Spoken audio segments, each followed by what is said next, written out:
Hello, good morning everyone. जैसा कि अपना चैप्टर चल रहा है फर्स्ट क्लास 10 का और अपन अभी तक पहुंचे हैं यहाँ बैलेंस द केमिकल इक्वेशन। यहाँ तक अपन पहुंचे। इससे पहले हमने इंट्रोडक्शन, कुछ एक्टिविटीज और कुछ इक्वेशंस कैसे लिखते हैं, ठीक है, ये सब हमने पढ़ा है। आज अपन को पढ़ना है balance the chemical equation. Chemical equation को कैसे बैलेंस करते हैं वो सब आपको स्टेप बाय स्टेप समझाया जाएगा यहाँ, और आपको बहुत ध्यान से सुनना है, देखना है और अपनी बुक में पढ़ना भी है, ठीक है। और आप लोग क्या है कि चैनल को सब्सक्राइब नहीं कर रहे हो, वीडियो को शेयर भी नहीं कर रहे हो, लाइक नहीं कर रहे हो, तो अच्छे से चैनल को सब्सक्राइब कर लो, सभी को नोटिफिकेशन मिल जाए जिससे। ओके, चलिए कोई बात नहीं, आगे बढ़ते हैं। Whenever a chemical reaction is happened, then it is necessary to balance it। मतलब कभी भी कोई केमिकल रिएक्शन होगी तो हमें क्या जरूरी है, उसे बैलेंस करना बहुत जरूरी है। बैलेंस करना क्यों जरूरी है, ठीक है, वो बता रहा है because of follow of the law of mass of conservation. इसलिए बैलेंस करना जरूरी है क्योंकि एक लॉ होता है, लॉ ऑफ कंजर्वेशन ऑफ मास, ये कह सकते हैं, law of mass of conservation कह सकते हैं। इस लॉ को फॉलो करना बहुत जरूरी है।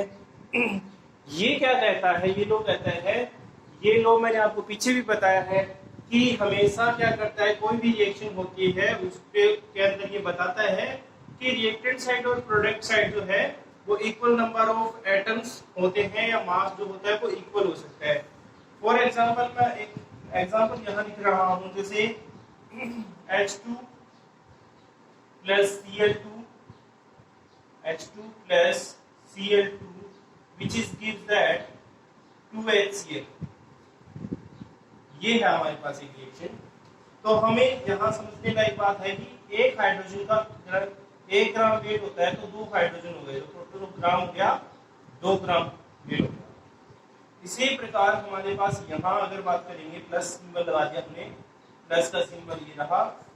फिर हमारे पास एक क्लोरीन का वेट होता है वो 35.5 होता है, और इनटू कर देंगे 2 से, तो ये हो जाएगा 71 ग्राम। दोनों को ऐड करेंगे तो कितना हो जाएगा, 73 ग्राम हो जाएगा। इसी प्रकार अगर हम इसमें देखेंगे तो ये 2 पहले लगा हुआ है, इसका मतलब Hb कितने हैं, 2, और Cl कितना है, 2। तो इन दोनों को एक साथ ऐड कर लेते हैं, एक तो किसका, हाइड्रोजन का, और एक Cl का कितना, 35.5। दोनों को ऐड किया तो कितना हो गया, 36.5 इंटू 2, तो ये कितना हो जाएगा, 73। तो देखिए, आप देख सकते हैं दोनों साइड में, इधर भी 73 आ रहा है और इधर भी 73 आ रहा है। इस बात को समझना है, यही है law of mass of conservation.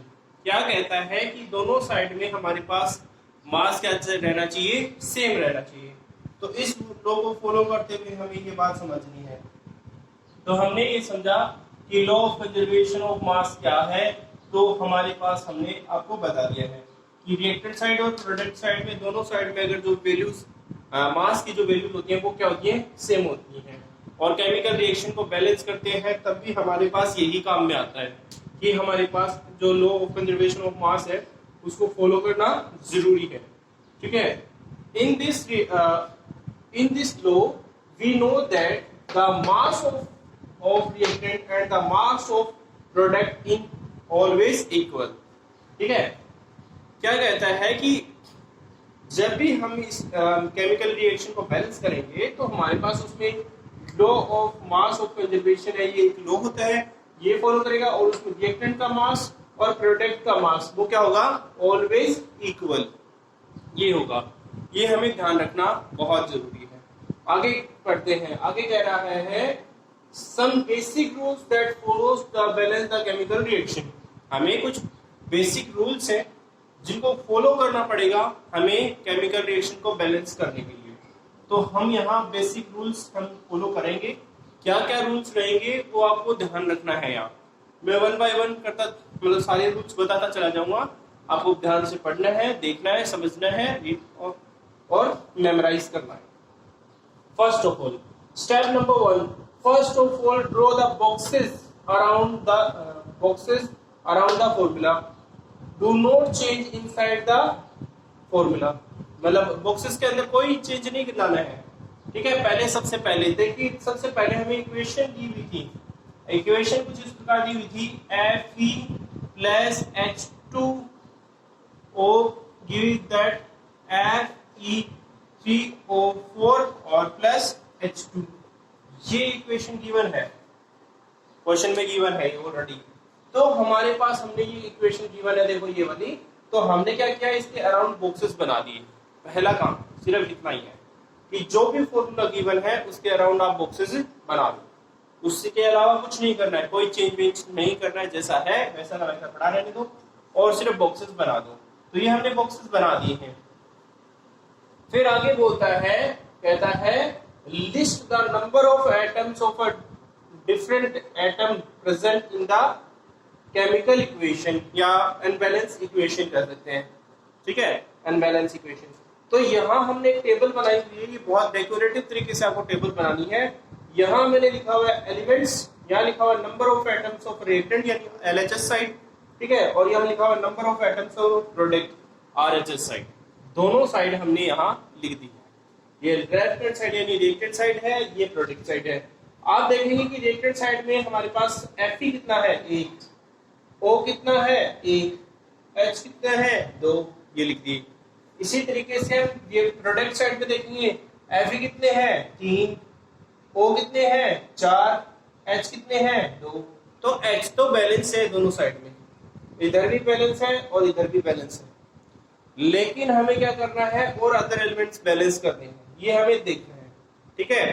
तो ये हमारे पास पहले दो रूल्स है जिसके तहत हम समझ पा रहे हैं कि केमिकल इक्वेशंस को बैलेंस कैसे करना स्टार्ट कर सकते हैं अपन, ठीक है। आगे के रूल्स हम देखते हैं कि आगे के रूल्स क्या हैं। तो चलिए स्टूडेंट्स आगे देखते हैं, आगे क्या है अपना। आगे अपने पास स्टेप नंबर 3 आ गई है। स्टेप नंबर 3 में हमें क्या समझना है वो हम देखते हैं। स्टेप नंबर 3 में कहता है कि select the element which has the maximum number, जो मैक्सिमम जिसका नंबर होगा, ये सबसे ज्यादा जिसका नंबर होगा उस एलिमेंट को हमें सिलेक्ट करना है, ठीक है। Atoms using the criteria for selecting, मतलब जैसे कि क्राइटेरिया बताया है ऊपर कि मैक्सिमम आपको जो नंबर है उसको सिलेक्ट करना है। तो यहाँ देख सकते हैं हमारे पास O है, वो मैक्सिमम नंबर पे है, इसमें Fe3O4 में, तो O4 है, मैक्सिमम है सबसे ज्यादा। तो हम यहाँ ऑक्सीजन को सिलेक्ट कर रहे हैं।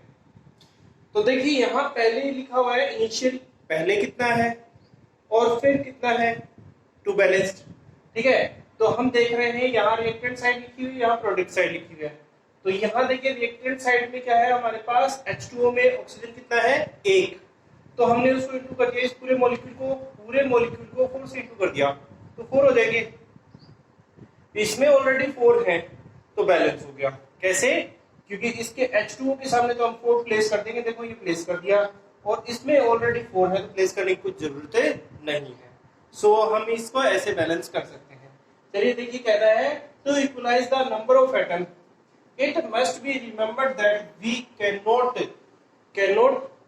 Alter the formula of the compounds. हमें फॉर्मूले को बदलना नहीं है, ठीक है, फॉर्मूले को कोई बदलना नहीं है, हमें उसको मल्टीप्लाई या डिवाइड या डिक्रीमेंट या इंक्रीमेंट करके हमें उस फॉर्मूले का बैलेंस करना होता है। The element involve in the reaction, for example देखिए हमारे पास क्या था इनिशियल में Fe प्लस H2O था, ठीक है। तो H2O के सामने हमने क्या लगा दिया 4, तो यहाँ ऑक्सीजन 4 हो गए, हाइड्रोजन कितने हो गए 8 हो गए। इसी तरीके से हम इसमें देखेंगे तो O कितने हैं 4 और यहाँ भी 4, तो ऑक्सीजन बैलेंस हो गया और बाकी एलिमेंट है वो अनबैलेंस्ड है।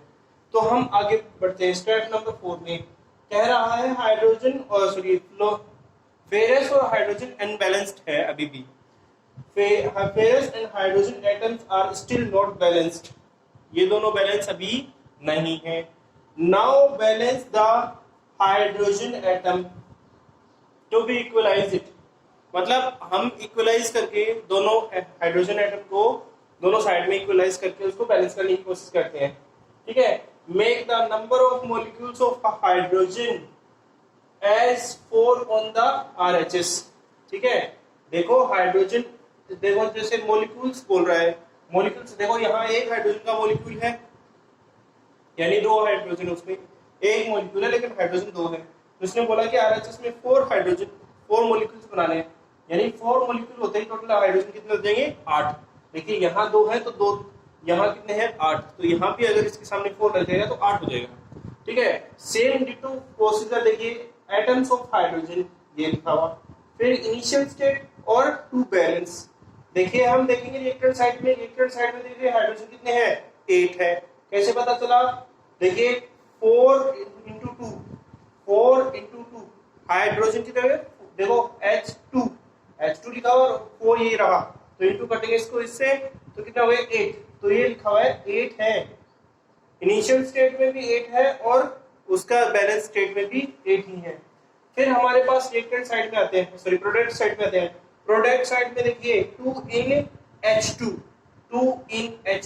H2 में कितने हैं 2 हाइड्रोजन है, इस 2 को 4 से इंटू कर दे तो 8 हो जाएगा ना, 2 into 4 = 8, तो ये हमारे पास क्या हो गया हाइड्रोजन भी बैलेंस हो गए। तो हमारे पास रिएक्शंस अब जो बन रही है वो बन रही है Fe plus 4H2O which is gives that Fe3O4 plus 4H2। ये हमारे पास अभी तक की जो हमने स्टेप्स समझ रहे हैं उसमें हमारे पास ये रिएक्शन अभी तक की बन गई है। ठीक है, इस रिएक्शन को हम यहाँ तक समझ रहे हैं, फिर हम आगे की जो स्टेप्स हैं वो इसमें इन्वॉल्व करते हैं कि आगे स्टेप्स क्या रहेंगे।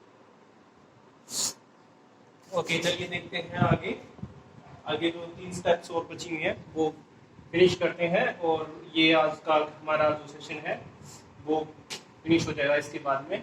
तो चलिए स्टेप नंबर 5 हम स्टार्ट कर रहे हैं यहाँ पर। अभी तक 4th स्टेप मैं आपको समझा चुका हूँ। वो 5th स्टेप कह रहा है check the equation any of the element left imbalanced. कोई ऐसा आप इक्वेशन देखिए और उसमें देखिए कि कोई ऐसा एलिमेंट है जो इनबैलेंस्ड रह गया है। ठीक है, तो हमने पहले बैलेंस किया ऑक्सीजन को, फिर हाइड्रोजन को, अब एक एलिमेंट रह गया है, लेफ्ट रह गया है सिर्फ आयरन। तो one element is left unbalanced which is Fe, यानी आयरन है। तो देखिए हम जैसा जैसा हम करते चले जा रहे हैं, हमने सबसे पहले टेबल बनाई, इसमें लिखा है एटम्स ऑफ आयरन। ठीक है ना, Fe मतलब आयरन। तो देखिए यहाँ देख सकते हैं इनिशियल और ये यहाँ टू बैलेंस्ड। इनिशियल में अगर हम लिखे तो Fe कितने हैं 1 और उसको इंटू कर दिया 3 से। ठीक है, अगर बात करेंगे आपके पास जो इक्वेशन अभी तक बैलेंस की हुई है वो, या जो बैलेंस करी है हमने, वो कुछ इस प्रकार लिखी हुई थी हमारे पास। ठीक है, ऐसे Fe plus 4H2O which is gives that Fe3O4 plus 4H2 ये लिखी हुई थी। तो हमारे पास रिएक्शन ये लिखी हुई, तो उसमें देखते हैं कि अपने पास देखो रिएक्टेंट साइड में हमारे पास Fe कितना है 1, अगर मैं इसको 3 से 1 है और उसको 3 से इंटू कर दूं तो कितने जाएंगे 3। इसमें देखो अगर इस साइड में देखेंगे तो अगर हमें करने की जरूरत नहीं है, इसमें लिखा हुआ है in Fe3O4, 3 इसमें है और उसको 3 से मल्टीप्लाई किया तब जाकर के हमारे पास इक्वेशन क्या हो गई बैलेंस्ड हो गई। तो ये देखिए हमने लिखा है 3Fe plus 4H2O which is give that Fe3O4 plus 4H2। ठीक है, ये हमारे पास इक्वेशन यहाँ की बैलेंस हो गई है। फिर हम स्टेप नंबर किस पे आते हैं 5 पे, सॉरी 6 पे। तो कह रहा है कि हमारे पास finally to check the correctness of the balanced equation, हमें चेक करना है कि इक्वेशन कंप्लीटली बैलेंस्ड हुई है या नहीं हुई है। कैसे करेंगे, we count atoms of each element, हमें एटम काउंट करने हर एलिमेंट के on both sides of the equation, both side of equation के लिए एलिमेंट्स काउंट करने। देखिए पहले Fe की काउंट करते हैं तो 3 एटम है और यहाँ भी 3 है, बैलेंस्ड है। फिर हम हाइड्रोजन की बात कर लेते तो 4 into 2 कितना हुआ 8, तो यहाँ पे देखो 4 into 2 8। फिर अगर हम बात करेंगे 4 into 1 यानी 4, तो यहाँ पे देखो ऑलरेडी यहाँ कितने हैं 4, तो हमारे पास हमने काउंट कर ली है, दोनों साइड में हमारे पास क्या हो गए हैं बैलेंस हो गए हैं। कह रहा है आगे the number of atoms of an element on both sides are equal. जैसे हमने काउंट किया तो पता चला कि दोनों साइड में एटम्स क्या हो गए, हमारे पास इक्वल हो गए हैं। ठीक है, फिर कहता है this equation is now balanced. अब ये इक्वेशन क्या है, बैलेंस है। This method of balancing of the chemical equation is called hit and trial method. अभी तक जो हमने पूरा पढ़ा है उसका कंक्लूजन निकल के आपके सामने आया है। जब भी आपसे भी क्वेश्चन पूछा जाएगा कि एक्सप्लेन द हिटन ट्रायल मेथड, तो आपको ये पूरे जो मैंने अभी तक स्टेप्स लिखवाए हैं वो सारे के सारे आपको लिख डालने हैं और बता देना है कि कैसे लिखना है। डिट्टो ऐसा ही लिखना है, कोई भी इक्वेशन आए आपको कहीं कोई घबराने की जरूरत नहीं, फॉलो करते चले जाना है और वैसा वैसा ही करना है। ठीक है, चलिए आगे last and final step, 7th step कह रहे हैं to make a chemical equation is more informative. अगर हम चाहते हैं कि केमिकल इक्वेशन बहुत अच्छी दिखे, बहुत इंफॉर्मेटिव लगे, हमें देखने वाले को पता चले कि क्या इक्वेशन है, कैसे समझ सकते हैं। The physical state are reactants and products are mentioned along with it. क्या है, अगर इक्वेशन को हम मोर इंफॉर्मेटिव बनाना चाहते हैं तो उसके साथ हमें क्या करना है, उसकी फिजिकल स्टेट को मेंशन करना है। ठीक है, रिएक्टेंट्स और प्रोडक्ट्स को इन केमिकल फॉर्मूले। जैसे आप यहाँ देख पा रहे हैं कि देखिए Fe है, 3Fe है, वो किसमें है, सॉलिड में है। फिर हमारे पास 4H2 है, वो किसमें है, गैस में। और वो क्या करेंगे, हमारे पास बना देंगे F3O4, ये किसमें बन जाएगा, सॉलिड में। और ये H2 गैस यहाँ लिबरेट हो जाएगी। ये एरो ऊपर की तरफ है, वो इसलिए है कि हमारे पास इक्वेशन में जो हाइड्रोजन है वो एवापोरेट हो जाती है, इवोल्व हो जाती है, निकल जाती है, ये सब समझाने के लिए है। तो देखिए अभी लास्ट फाइनली ये है फाइनल कंक्लूजन कि हमारे पास ये 7 स्टेप्स होती हैं जिसके तहत हम केमिकल इक्वेशंस को बैलेंस करते हैं। आपको ये बहुत अच्छे से समझनी है, ठीक है, मेमोराइज करनी है, अपनी नोटबुक में लिख लेनी है। अगर इनमें से रिलेटेड कोई डाउट होता है तो मुझे आप कमेंट कर सकते हैं। ओके, और अच्छे से घर पे रहिए और कोरोना से बच के रहिएगा, घर से बाहर नहीं जाएं। जो भी डाउट है वो पूछ सकते हैं आप, और वीडियोस देखते रहिए, सब्सक्राइब करिए चैनल को और वीडियोस को शेयर करिएगा। Okay, have a nice day everyone.